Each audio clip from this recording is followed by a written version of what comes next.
तो ये मैं आप लोगों को बता दूं कि ये पाकिस्तान में जो कानून बनाया गया है, ये डॉक्टर साहब prevention of electronic crime act 2016 में बनाया गया है। जो कि जिसको हम एब्रीवेशन में कहते हैं पीका एक्ट 2016। और ये जो दानिया शाह के ऊपर इल्जामात है, ये सर इसको सेक्शन 21 के तहत अरेस्ट किया गया है, जो कि डील करता है offences against the modesty of natural person. अब उसमें जब आप जाएंगे कि जब कोई किसी की इज्जत और इस तरह की प्राइवेट वीडियो या इस तरह की चीजें शेयर करे, तो उसको सर 7 साल तक सजा हो सकती है और 5 मिलियन तक जुर्माना हो सकता है। अब जहां पे ना बालक बच्चे का किया गया होगा, जो आपने कजाबा गैंग के हवाले से बात की सर, तो वहां पे पनिशमेंट जो है वह 7 साल से ज्यादा भी हो सकती है और फाइन भी इंक्रीज हो सकता है। और उसका गार्डियन वो सारा कंटेंट जो है वो डिलीट करवा सकता है। ये बाकायदा तौर पे prevention of electronic crime act के सेक्शन 21 में लिखा हुआ है। और ये बिल्कुल एक क्लियर चीज है, जो कि जारा काजमी के केस में भी सेम ये प्रेपोजिशन है। और मैं तो इसमें बस कंक्लूजन की तरफ अब जाऊंगा और मैं यही कहूंगा कि ये एक हीनियस नेचर का ऑफेंस है और इस खातून को किसी किस्म पे भी राहत नहीं देनी चाहिए। और क्योंकि ये एक बहुत बड़ी स्कैमर है और इसकी जो ग्रोह की सरगना है वो इसकी वालदा है। और एफआईए ने अपनी इन्वेस्टिगेशन के दौरान एक नामलूम शख्स का भी जिक्र किया है जिसको इसने पिक्चर शेयर की है। तो ये जैसे जैसे अब इन्वेस्टिगेशन आगे बढ़ेगी, बहुत सारी चीजें जो है वो सामने आएंगी। जी कैश भाई। तो कैश भाई, इस पे आप थोड़ा रोशनी डालेंगे और अगर हमारी ऑडियंस को बताएंगे कि बेसिकली ये क्या है, दानिया शाह का मैटर। और फिर इसमें अगर आपका कोई सवाल मुझसे हुआ तो बिल्कुल आप वो भी कर सकते हैं। और इसमें मैं लीगली जो है वो लोगों को बताना चाहूँ, क्योंकि ये आजकल ये मैटर काफी हाईलाइट हुआ है दानिया शाह वाला। और इसके बारे में कैसे भी पहले आप एक्सप्लेन करें, देन फिर इसमें लीगली जो आपका होगा कोई क्वेश्चन तो वो हम मिल के लोगों को एक्सप्लेन कर सकते हैं। जी। हाँ जी। अच्छा, एक तो इसमें फयाज भाई, ये जो केस है बिल्कुल पानी की तरह शफाफ है, ठीक है। और इसमें जो दानिया शाह का किरदार है वो भी बिल्कुल ट्रांसपेरेंट है। और मैं ये समझता हूँ कि एफआईए की जो खामोशी थी 2-3 माह की, वो बहुत बड़े मकसद के लिए उनकी खामोशी थी। और उसके अंदर वो सारी ये चीजें जज कर रहे थे कि ये हो क्या रहा है, ठीक है। और जी उसके बिल्कुल। बाद जब उनकी तसल्ली हो गई कि ये सारी कार्रवाई जो है वहीं से हुई है, तो उसके बाद फिर उन्होंने छापा मारा और उनको अरेस्ट किया, ठीक है। अच्छा, ये आप भी माशाल्लाह इस चीज से रिलेटेड है और आपको पता होगा कि हमारे यहाँ ये बहुत कम जो हमें देखने में मिला है, जो एफआईए ने कार्रवाई की है। पहले हम देखते थे कि लोगों को, मुजरिम को पकड़ा जाता था और उसके बाद उसके ऊपर केस चलाया जाता है या जो भी है। लेकिन ये पहला मैंने देखा है, फर्स्ट टाइम देखा है कि पहले एफआईए ने ट्रेस किया है जी, और उसके बाद जो है छापा मारा है, और उसके बाद आगे कार्रवाई शुरू की है। मैं तो सबसे पहले अप्रिशिएट करूंगा। और मैं ये समझता हूं कि हर केस में अगर इस तरह काम किया जाए तो बहुत से मुल्जमान जो है, मुलजिम जो है, वो सामने आ जाएंगे। तो जी अब जी जी। अ, देखें, लियाकत, आमिर लियाकत को आप सब लोग बहुत अच्छी तरह जानते हैं, मशहूर थे, सब कुछ था। और ये जिस तरह एक सीरीज चलाई गई, मैंने अभी जितना भी इसको इन्वेस्टिगेट किया है, देखा है, उसके बाद रिपोर्ट्स देखी हैं, इंटरव्यूज देखे हैं, तो साफ पता चल रहा है कि ये मुकम्मल तौर पे एक प्लान था। और बकायदा इसको बनाया गया और उसके बाद इनके साथ शादी हुई और ये जायदाद का ही सारा मसला था। टोटल मसला ही जायदाद का था। अब इसमें जो सवालात उठते हैं और जो इसमें तहकीकात की जा रही हैं वो यही की जा रही हैं कि मियाँ बीवी जो एक कमरे के अंदर होते हैं, चले उन्होंने वीडियो बनाई या जैसे भी बनाई, और बल्कि अगर आपने वो वीडियो देखी हो तो बड़ी छुप के बनाई है, उसमें आमिर लियाकत को नहीं पता था कि उनकी वीडियो बन रही है। अब अगर चलो उन्होंने जी मजाक के लिए वीडियो बनाई थी कि वो मियाँ बीवी आपस में मजाक भी करते हैं, लेकिन उसके बाद उसको वायरल करना और किसी को देना, ये तो कंफर्म है कि ये वीडियो बनाने वाली जो है वो दानिया शाह ही थी। फिर ये आगे केस चला और उसके बाद जब ये वायरल हो गई, मैं ये समझता हूँ ये असल में हुआ क्या है। ये इन्होंने उनको ब्लैकमेल किया होगा कि हम तुम्हारी वीडियोस ना वायरल कर देंगे, हम इतना पैसा दे दो, जहां से मामलात मुझे खराब होते हुए नजर आ रहे हैं। तो उन्होंने कोशिश की होगी, और उस वक्त भी पैसे ट्रांसफर किए गए हैं इनके अकाउंट में, दानिया शाह के। हो सकता है जी इन्होंने बिल्कुल। जो डिमांड की हो तो आमिर लियाकत ने इनको दे दिया हो, लेकिन उसके बावजूद ये कुछ और डिमांड कर रहे हो, जिसकी वजह से वो वीडियो वायरल हुई और सामने आई। फिर उसमें जो सबसे बड़ी बात आई कि आमिर लियाकत ने खुद आके भी बोल दिया कि भाई ये दानिया जो है ये मेरे साथ फ्रॉड कर रही है, और ये सारा कुछ इस तरह के मामलात जो है वो उन्होंने बताए। अब मैं इस बिल्कुल। केस को इस नजर से देख रहा हूं सर, वो ये कि वो इतना डिप्रेशन में आगे थे कि वो खुदकुशी करने में आगे थे। लेकिन ये जो सर ये कत्ल हुआ है, उसकी वजह ये है कि उन लोगों ने सोचा, वो जो ग्रोह था, गैंग था, उसने सोचा कि इनको मार के ही हम बच सकते हैं, क्योंकि हो सकता है, बल्कि ये हुआ होगा कि आमिर लियाकत ने कहा होगा कि मैं तुम्हें एक्सपोज करके जाऊंगा, मर तो वैसे भी मैंने जाना है, लेकिन तुम्हें एक्सपोज करके जाऊंगा मैं। तो उनकी जी। जुबान खोलने से पहले जो है ना, ये कार्रवाई डाली गई है और उन्हें मारा गया। और इसकी जबरदस्त। इन्वेस्टिगेशन के दौरान उन्होंने ये चीजें सारी सामने लाए हैं कि ये जो वीडियो है ये दानिया शाह ने बनाई है। और सर ये एक वीडियो नहीं है, ये एक से ज्यादा वीडियो इसके मोबाइल में मौजूद हैं। तो सर अपने जी शौहर की जो नाजेबा वीडियो बनाना उसकी इजाजत के बगैर, और वो किसी थर्ड पर्सन को शेयर करना, तो ये तो जुर्म तो जी हो गया ना सर। ये जुर्म तो हो गया। और अब इसके पीछे मकसद क्या है? मकसद डेफिनेटली इसके पीछे कोई डील करना है या ब्लैकमेलिंग करना है। और वो आपने बड़े अच्छे तरीके से एक्सप्लेन कर दिया कि बेसिकली इसके पीछे जो मकसद है, मकसद उसमें 70 लाख रुपए भी इनके अकाउंट में ट्रांसफर हुए, जो इस वक्त अकाउंट में नहीं है वो भी इन्होंने निकाल लिए।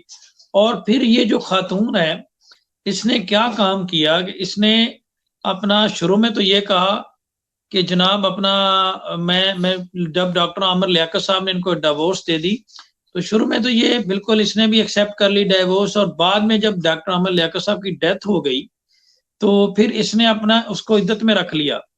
और ये जो हम्म इसकी वालदा है जो सरगुना है इस करो की, उसने हम्म कहा जी आमिर लियाकत साहब तो मेरे बेटे हैं और ये है। और उस वक्त भी इनका मकसद सिर्फ मनी ग्रैब करना था और विरासत में से हिस्सा लेना था। जी कैस भाई, डॉक्टर जी शुजात जी साहब ने भी हमें ज्वाइन कर लिया है। तो डॉक्टर साहब आज का जो लाइव सेशन है बेसिकली 15 मिनट का है। तो जी। आप भी दानिया शाह के हवाले से कुछ एडिशन करना चाहें? कैस भाई ने बड़ी अच्छी सजेशन दी है कि इसके पीछे, मर्डर के पीछे कुछ मुहरकात हैं। जी अब आप डॉक्टर साहब कुछ कैस भाई से करना जी चाहें जा? पहले तो कैस भाई को बहुत सलाम। अगर दानिया शाह ने बहुत बड़े जराइम किए हैं अपने जना देखें, बहुत प्राइवेट लम्हात और तस्वीरें शेयर करके, ये कहाँ का किस मुआशरे से, ये तो हैवान भी नहीं करते इस तरह। आज अगर उन्होंने प्रेस टॉक देखी हो बुशरा इकबाल की, और अब यकीन करें बाज दफा इंसान जब कैमरे पे आके बात कर रहा होता है तो उसकी शक्ल से जो है वो सच्चाई नजर आना शुरू हो जाती है। तो बुशरा इकबाल की आज आप प्रेस टॉक देखें तो आपको खुद समझ आ जाएगा कि वो सच बोल रही हैं, बिल्कुल भी झूठ नहीं बोल रही वो। अच्छा कैस भाई मैं आपसे ये पूछना चाहूंगा कि अपनी मेरे सोर्सेज के में से पता चला है कि आमिर लाके साहब ज्यादातर बाई एयर सफर करते थे और तन्हाई में, मतलब गाड़ी वगैरह पे सफर नहीं करना करते थे, जैसा कि उनके ड्राइवर ने बताया। तो अपनी अपनी जिंदगी के आखिरी दिनों में उन्होंने तनहा रहना शुरू कर दिया था और वो बड़ी डिप्रेशन में चले गए थे। तो क्या ये ब्लैकमेलिंग कोई हो रही थी जिसकी वजह से वो सर डिप्रेशन में चले गए? सर देखें, मेरे आमिर लियाकत से वैसे कोई अपने इख्लाफात इस वजह से हैं कि अल्लाह ताला ने उनको जो शोहरत अता की थी। आप यकीन करें, मैं तो टीवी देखता ही नहीं था, और जब ये आया था आलिम ऑनलाइन, तो आप यकीन करें कि ये प्रोग्राम मैं लाजमी देखता था। और अल्लाह ताला ने इनको जितनी शोहरत दी थी उस प्रोग्राम में, मैं नहीं समझता कि उसके बाद इनको कोई जरूरत थी कोई और प्रोग्राम करने की। लेकिन बिल्कुल। इन्होंने जो बाद में आलम ऑनलाइन के बाद जो चीजें शुरू कर दी थी, जिस तरह के शो शुरू कर दिए थे और फनी टाइप और इस तरह के, और ना, तो वो बिल्कुल उन्होंने, आपने अक्सर देखा उनके वो बने मजाई भी उन्होंने बनाए हुए हैं, वो नागिन डांस और पता नहीं क्या क्या। तो अल्लाह ताला ने उनको जो एक रुतबा दे दिया था, मैं ये समझता था कि इसके बाद कोई और उनको इस तरह का करेक्टर सामने लाने की जरूरत नहीं थी। लेकिन एनी हाउ, उसके बाद जो चीजें हम तक भी पहुंची हैं, लाजमी सी बात है फयाज भाई, पूरी दुनिया में एक इंसान को इतनी इज्जत मिली हो, लोग उससे इतनी मोहब्बत करते हों, और वो जब नेकेड लोगों के सामने आ जाए तो उसके बाद उसकी क्या रह जाती है कि वो लोगों को फेस कर सके या वो जवाब दे सके। तो ये जहनी तौर पे कोई भी देखें, हर इख्तलाफात होती हैं मियाँ बीवी में, दुनिया में, वो मशहूर लोग भी हैं, आम घरेलू लोग भी हैं, लेकिन ये तो नहीं होता कि आप वीडियोज उठा के लीक कर दें लोगों की। ये बिल्कुल प्लान किया गया और जायदाद में हिस्सा लेने के लिए, और ये सारा ब्लैकमेलिंग के थ्रू ही सर ये काम चला है, और तो कोई भी वजह मुझे नजर नहीं आ रही। अच्छा अच्छा, कैश भाई, इनके मर्डर का जब ये कत्ल जब हुआ है, मैं इसको कत्ल ही कहूंगा डेफिनेटली। आपकी बात से मैं 100% एग्री करता हूं कि ये अपना इन्होंने स्कैम छुपाने के लिए हो सकता है बड़े टेक्निकल तरीके से, स्मार्ट वे से इसको मर्डर कर दिया हो आमिर लियाकत साहब को। तो इसमें आपको इस हद तक कहाँ तक इम्कानात लगते हैं कि ये जो खातून है, जब इसकी ब्लैकमेलिंग हद से बड़ी होगी और जब इसकी हकीकत एक्सपोज हुई होगी, तो आमिर लियाकत साहब ने यकीनन कहा होगा कि मैं इसका जो असल चेहरा है वो दुनिया को दिखाऊंगा या इसके अगेंस्ट कोई लीगल एक्शन लूंगा। तो हो सकता है इन्होंने मर्डर कर दिया हो बड़े स्मार्ट वे से आमिर लियाकत को। और एक चीज और है कि आज तक आमिर जी लियाकत साहब के काज ऑफ डेथ सामने नहीं आई, और उनके जिस्म पे कुछ निशानात भी थे, और ना उनको कोई हार्ट अटैक हुआ है, सडनली उनकी डेथ हो जाना, क्या ये सवालिया निशान नहीं आपके जहन में लगता आपको? जी जी, मेरा जो देखें कैस भाई ने बड़ी, मैं सुन रहा था, बहुत जबरदस्त बात की है। देखें इसमें तो बिल्कुल मोटिव जो है वो क्लियर है। आपको पता है कि जैसे कैस भाई ने कहा कि आमिर लियाकत हुसैन साहब, वो उनकी जिंदगी में बहुत उतार चढ़ाव था, बहुत से उनके फैंस भी हैं। उन्होंने एक ट्रेंड शुरू शुरू किया पाकिस्तान में, he was a trend setter, but at the same time उनको बहुत ज्यादा तजाद भी थे उनकी जिंदगी में ना। एक साइड पे वो जी बहुत ज्यादा आलम दीन और आलिम और वट एवर, मेरा ख्याल है कि व्हाट ही डिड वाज कि उन्होंने दीन को जो है ना वो अपने उसके लिए यूटिलाइज किया, विच इज ओके। देखें दीन हर बंदे की जरूरत है, हर बंदा इस पे बात कर सकता है, लेकिन देखें आपको अपना कुछ ना कुछ डेकोरम जो है ना वो बरकरार रखना होता है। बाद में मैं बिल्कुल कैस भाई से एग्री करता हूँ। देखें अब तो वो मरहूम हो चुके हैं, अल्लाह ताला उनकी मगफिरत करे, लेकिन ये जो बाद में जो चीजें अनफोल्ड हुई उसमें हमारी तरफ से तो पक्का ये है कि it seems like she was planted. It seems like she was there to get some information. It seems like she was there to get kind of like this kind of stuff which she got, and then she she just got separated. मेरा personal इसमें view ये है।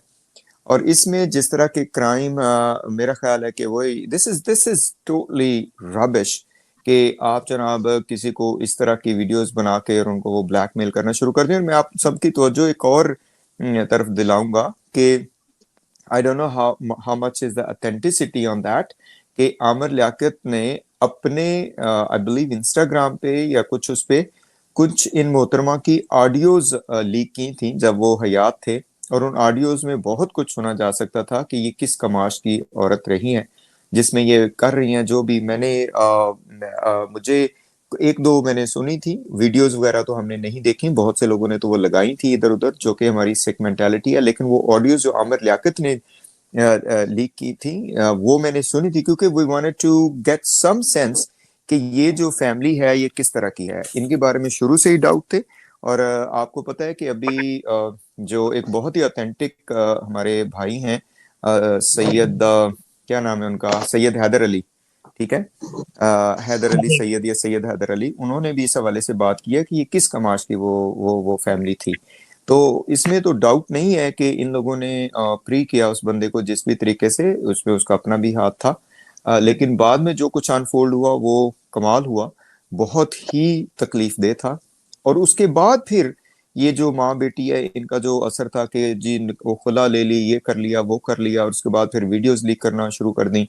और जब वो इस दुनिया से उनकी रहलत हो गई जैसे भी हुई, उसके बाद से फिर इन्होंने मुतालबा शुरू कर दिया कि she is a legal wife of him. तो that is totally I would say के opposite side of the story के लोगों को फिर इन्होंने चक्कर देने की कोशिश की। मेरा पर्सनल व्यू ये है कि इसको सख्त से सख्त सजा मिलनी चाहिए। और बेसिकली यही बहुत बड़ा जुर्म है कि एक अपने मतलब हस्बैंड की प्राइवेट वीडियोस बनाने की नौबत क्यों पहुंची, सवाल ये पैदा होता है। और फिर उसको शेयर करने की नौबत क्यों आई, और Yes. इसके पीछे वजूहात क्या हो सकती हैं। तो डेफिनेटली फिर एक जो इद्दत वाला पीरियड है, आप देखें पहले डिवोर्स का अनाउंस कर दिया जाता है, फिर बाद में इद्दत में बैठ जाना, और ये सारा ड्रामा जो है, और फिर जो बैंक में से पैसे गायब होना 70 लाख रुपया जो है वो भी, और जो उनके घर में कैश वगैरह था उसकी भी कोई मनी ट्रेल नहीं आज तक सामने आई कि वो किधर गया है। तो ये जो सारी चीजें हैं सर, ये जो चेन ऑफ डॉक्यूमेंट और अदर चीजें जो है ये कनेक्ट करती हैं दानिया शाह को with the offence of murder and other surrounding circumstances. तो इसमें सर क्वाइट पॉसिबिलिटी है कि इसमें ये खुदकुशी ना हो, ये मर्डर हो, और उसके पीछे ये, अब देखें एक पाकिस्तान में कानून है सर तकजीब निकाह का, एग्जेक्टिटेशन ऑफ मैरिज का, वो बनाया ही इसलिए गया है कि जब कोई जाली निकाह कर ले तो उसको आप कैंसिल करवा सकें। अब जाली निकाह लोग करते क्यों है, उसमें डॉक्टर साहब एक वजह ये है कि लोग मतलब कोई शख्स जो है वो फौत हो गया, बाद में उसकी कोई बेवा सामने आ जाती है, जाली निकाह बना के सामने ले आते हैं, जनाब मैं तो इसकी बीवी हूं और मेरा इसकी जमीन में हिस्सा है। क्या बात। तो सर एक वजह ये भी है जिसकी वजह से ये एग्जेक्टिटेशन ऑफ मैरिज का जो कानून था वो बनाया गया था कि उसके मरने वाला, अब ऐसी सूरत में क्या होता है कि मरने वाला तो उठ के नहीं बता सकता कि ये मेरी बीवी है कि नहीं है, वो तो मर गया, और उसके मरने के बाद एक जाली निकाहनामा लेकर आकर दावा कर दिया कि जनाब मैं इसकी बीवी हूं। तो फिर कानून ने इस चीज को, इस फ्रॉड को कवर करने के लिए वारसान को यह हक दिया कि वो डिसीज पर्सन जो है उसके लीगल हेयर जो है वो उस एग्जेक्टिटेशन ऑफ मैरिज का दावा करके उस निकाहनामे को नल एंड वाइड डिक्लेयर करा सकें, ताकि इस तरह के स्कैम से बचा जा सके। और यही काम जो है वो जहीर गैंग ने किया है, अपना जुर्म छुपाने के लिए एक जाली निकाह कर लिया, और इसीलिए तकजीब निकाह जो है वो हमने फाइल किया, और अब तो उसमें देखें कि बच्ची ने भी उस निकाहनामे को झुटला दिया है, और वो भी बड़ी जल्द कोर्ट में स्टेटमेंट देने जा रही है।